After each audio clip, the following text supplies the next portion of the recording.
नमस्कार, आपलं स्वागत आहे सतर 24 तास 24 बातम्यामध्ये. आज आपण आलेलो आहोत मागील 2016 मध्ये नगरसेवक राहिलेले दत्ता पेठे यांच्याकडे. यांच्यावरती आरोप करण्यात आलेले आहेत की यांनी मागील 5 वर्षामध्ये व या 9 वर्षामध्ये त्या विकास विभागाचा विकास केलेला नाहीये.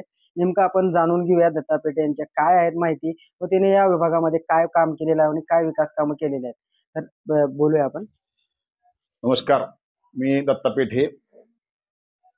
पूर्वीचा प्रभाग क्रमांक 19 आणि आता नव्याने झालेला प्रभाग क्रमांक 20 या वार्डामध्ये निवडल्यानंतर माझे एक स्वप्न होते की वार्डातल्या कुठल्याही नागरिकाला त्यांच्या पायाला माती लागणार नाही या प्रकारचे रस्ते, नाल्या आणि जे काय नगरपालिकेकडून नागरिक सुविधा मिळणं अपेक्षित आहे सर्व नागरिक सुविधा पुरवणं त्यांना माझा कर्तव्याचा भाग होता. माझ्या मताप्रमाणे मी आतापर्यंत सगळ्या नागरिक सुविधा परिपूर्ण पुरवण्याचा प्रयत्न केलाय. काल एक बातमी हायलाईट झाली. आमचे काय समजा चिंतक असतील त्यांनी काही लोकांना हाताशी धरून, काय आमच्या माता भगिनींना हाताशी धरून त्यांनी एक चुकीची माहिती प्रसारित केली. म्हणजे सत्यता पाहिल्यावर असं काय आढळून येतं. सत्यता तुम्ही, माझी एक पत्रकार बांधवांना विनंती आहे, सर्व जनतेने विनंती आहे की आपण एक प्रभाग 20 मध्ये फेरफटका मारा. फेरफटका मारल्यानंतर खरंच आपल्या जर पायाला माती लागली, सोनाई हॉटेल पासून ते टिपू सुलतान चौकापर्यंत जर आपल्या पायाला माती लागली तर आपण सांगाल त्या शिक्षेस पात्र राहीन मी. आपल्यावरती आरोप करण्यात येत आहेत की आपण तोंड बघून कामं केली. काही ठिकाणची कामं झालेली आहेत, परंतु काही ठिकाणाची कामं राहिलेत. असं आपल्यावरती आरोप करण्यात आले की आपण तोंड बघून कामं केलेली आहेत. काय आहे नेमकं? ते सांगतो ना मी. सोनाई हॉटेल ते टिपू सुलतान चौक, देवी मंदिरापर्यंत 80-85% कामं झालेत. काल जो रस्ता दाखविण्यात आलेला आहे त्या रस्त्याची लोकशाहीर अण्णाभाऊ साठे नागरी वस्ती सुधार योजनेतून 2023 साली प्रशासकीय मान्यता कलेक्टर ऑफिसकडून मिळाली आहे. जिल्हा नियोजन समितीमधून त्याची प्रशासकीय मान्यता मिळाली. त्या रस्त्याचं दुर्दैव असं झालं की ज्यावेळेस तिथं भुयारी गटारीचं काम झालं, त्या भुयारी गटारीचं काम करताना त्या भुयारी गटारीचं चेंबर आहे, ती चेंबर नेमकं नालीच्या आउटलेटला आले. नालीच्या आउटलेटला आल्यामुळे ती नालीचं पाणी जे आहे, ती नालीचं पाणी तिथे थांबून गेले. नालीचं पाणी थांबून गेल्यानंतर मग नालीचं पाण्याला दुसरी वाट करून देण्यासाठी जी आमची पहिली नैसर्गिक वाट होती ती वाट आता पूर्ण बंद झाली.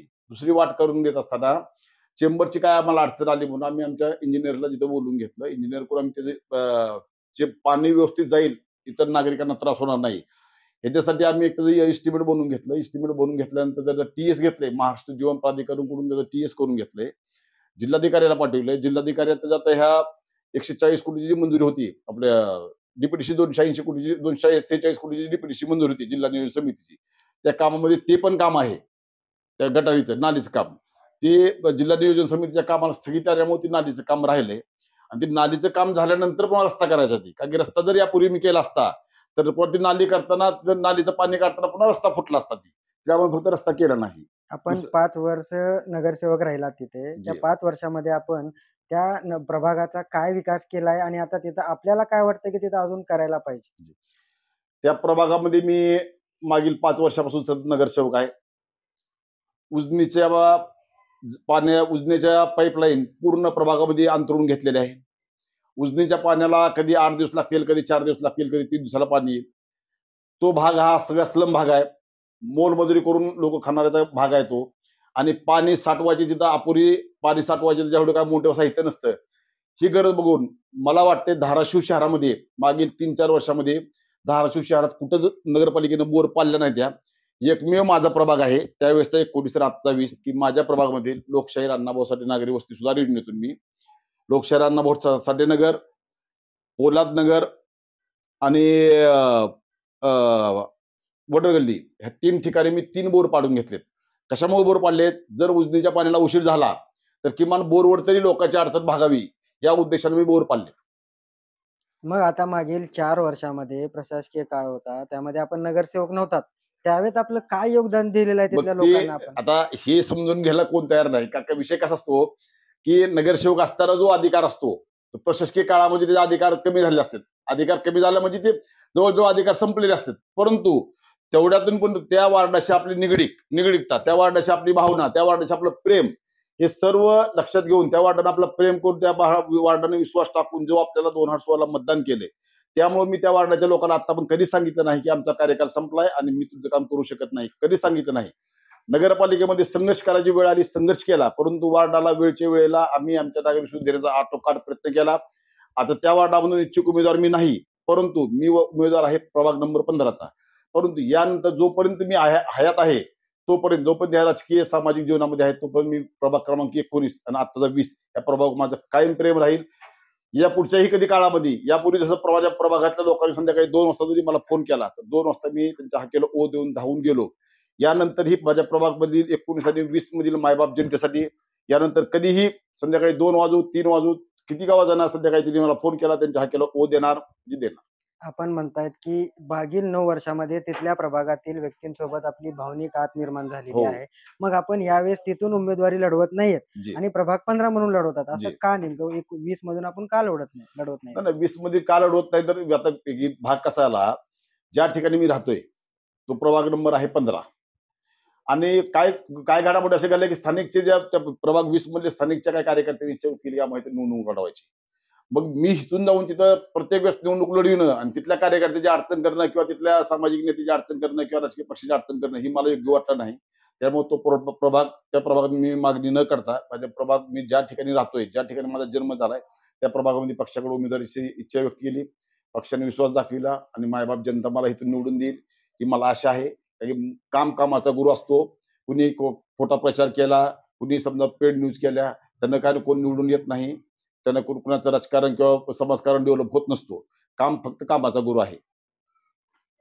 आता आपण 20 मधील कुठली कामं झालीत आणि कोणी केलेत? नेमकं काय तिथला विषय अजून किती कामं राहिलेली आहेत तिथं?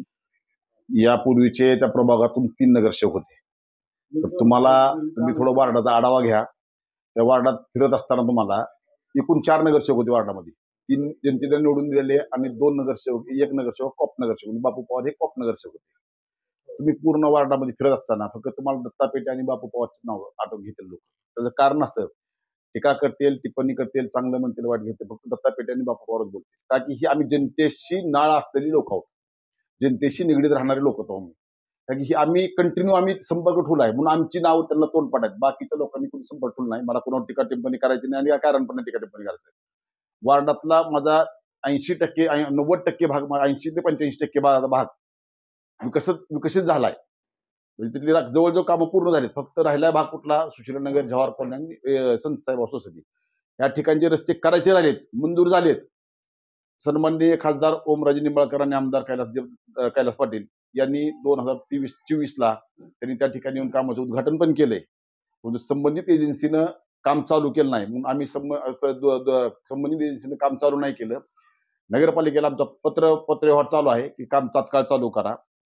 राणादादांनी जे आता नवीन नागरी नगर उत्थान योजनेमधून जे 140 कोटी रुपये आणलेत, 140 कोटी रुपयामध्ये पण तिथले कामं मंजूर आहेत.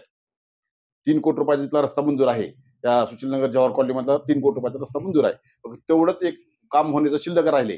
बाकी सगळी वार्डातली आमची कामं झालीच. आता आपण प्रतिक्रिया घेतलेल्या आहेत. दत्ता पेटे जो मागील प्रभाग क्रमांक 19 होता आणि आत्ताचा प्रभाग क्रमांक 20 आहे.